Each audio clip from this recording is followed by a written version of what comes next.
புகழ்வாய்ந்த இயக்குனர் பாரதிராஜாவின் ஒரே மகன் மனோஜ் 25/3/2025 மாரடைப்பால் மறைந்தார். 11 செப்டம்பர் 1976 பிறந்த மனோஜின் இப்போதைய வயது 48. இவர் தன் திரை வாழ்வை உதவி இயக்குனராக தொடங்கினார். 1999ஆம் ஆண்டு தந்தை பாரதிராஜா இயக்கிய தாஜ்மஹால் என்ற திரைப்படத்தின் மூலம் நடிகராக அறிமுகமானார் மனோஜ்.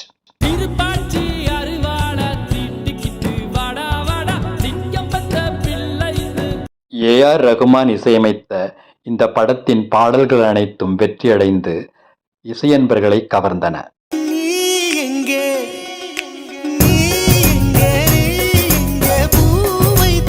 முதல் படத்தை தொடர்ந்து சமுத்திரம், கடல் பூக்கள், அல்லி அர்ஜுனா போன்ற படங்களில் நடித்தார் மனோஜ்.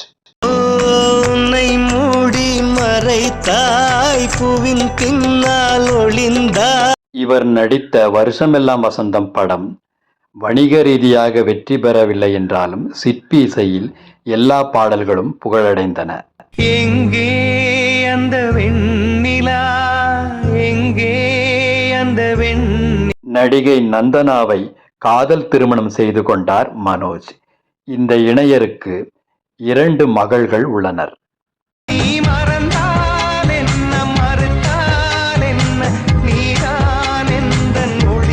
இந்த பதிவு மனோஜ் பாரதிராஜாவுக்கு அன்பர்கள் சார்பான ஒரு கண்ணீர் நினைவேந்தல். இது போன்ற பதிவுகளை தொடர்ந்து காண இணைந்திருங்கள் என் காணொளிகளோடு. நன்றி, வணக்கம். வெல்க தமிழ். சோகம் என்கிறேன், தாயாய் வருகிறார்.